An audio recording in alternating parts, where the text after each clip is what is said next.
Les... Parlons un peu de Louis Hébert, t'es député dans Louis Hébert.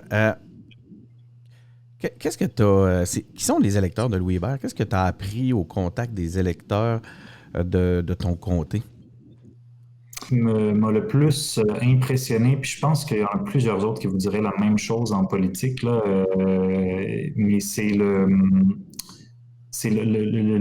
la qualité de l'engagement des gens qui, tu sais, tu fais le tour des organismes quand tu es en politique, tu te rends compte qu'il y a bien des choses qui se Mhm. passeraient pas, qui sont essentielles puis fondamentales au fonctionnement de l'organisme là, dans son ensemble, là, si c'était pas de plein de bénévoles motivés puis qui ont le cœur sur la main. Moi, c'est ça que j'ai découvert, tu sais, que je connaissais, les coffres de M. Vincent, les comptoirs alimentaires, je les connaissais, mais je les connaissais pas aussi intimement que tu t'apprends à les connaître au fil du temps en politique. La maison des grands-parents, il y en a plein, puis je suis sûr, partout.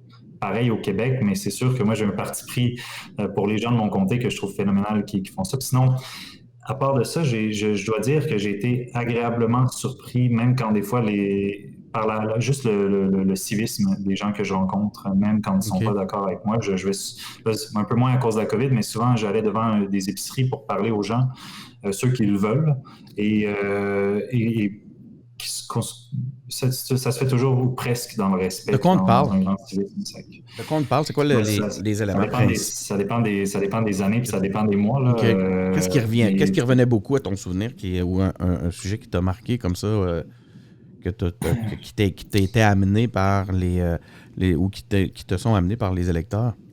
mais pendant un temps, mais c'est que ça change tellement. Tu sais, je veux dire, un peu comme nous tous, on parle du troisième lien. Pendant un bout de temps, ça a été plus, disons, le pont de Québec. Ça a été la relation avec Trump. Ça a été la légalisation de la marijuana. Il y avait beaucoup, beaucoup de craintes par rapport à ça. OK. Puis j'ai un comté dont la population est un peu plus âgée. Donc, des fois, il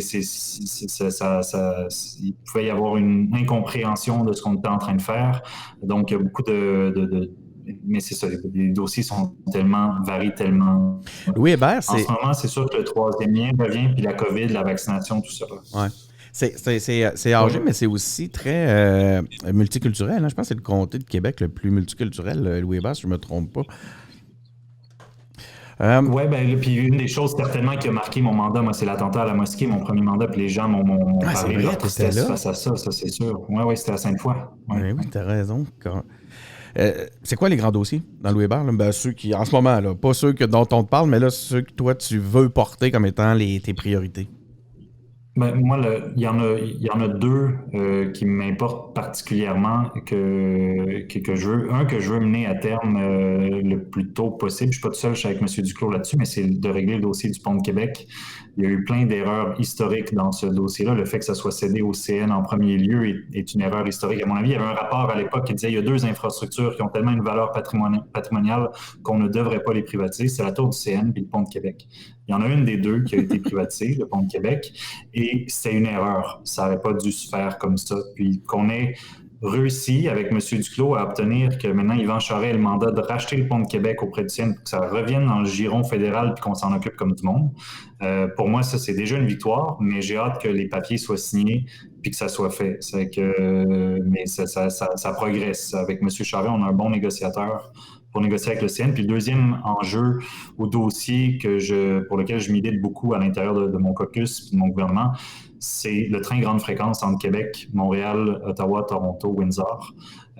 On n'a pas une offre qui est très alléchante en déplacement intercité avec des trains qui partent un peu n'importe quand, qui prennent 3h30, 4 heures des fois parce qu'on partage les rails avec ceux du CN. Pour moi, faire Québec-Montréal en 2 heures, centre-ville à centre-ville, avec des départs à chaque heure, avec le train grande fréquence, c'est un projet qui est très, très intéressant pour Québec. Faut que vous nous promettiez de vous assurer qu'ils vont pas écarter Québec du parcours. Ben, ça a été un des premiers combats, moi, en 2015, parce que le discours du gouvernement précédent commençait à dire, tu sais, Montréal, Toronto, Ottawa, puis non, ça a Puis toujours été ça Québec, a tendance à Windsor. revenir constamment, hein. Ouais. Des fois, on revoit Québec disparaître du projet où on nous le... Tu sais, puis il faut même pas les laisser le reporter, s'il vous plaît, si je peux vous... Non, non, non. Puis écoute, la ministre Freeland a mis 500 millions pour ce projet-là dans le dernier budget, puis c'est clair qu'il faut que Québec soit dans la phase Ouais, 1, là. c'est vital pour la région. Ben, merci beaucoup. Avez-vous des messages en terminant? Comment on peut rejoindre vos équipes? Là, on a envie, par exemple, Kevin, là, si un jeune écoute ça puis a envie de joindre votre groupe, ça marche comment? Il va voir qui? Il procède de quelle façon? Ben, le plus facile, c'est par Facebook. On a une page, les jeunes libéraux de l'Université Laval, les jeunes libéraux du Canada de l'Université Laval.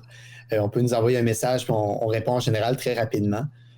Puis même en ce qui est, oui, il y a le volet militant, mais nous aussi, ce qu'on essaie de promouvoir, c'est l'implication des jeunes en politique. Donc, si on peut aider pour ailleurs, n'importe où, l'important, puis ça va me permettre de faire un message de conclusion. Là.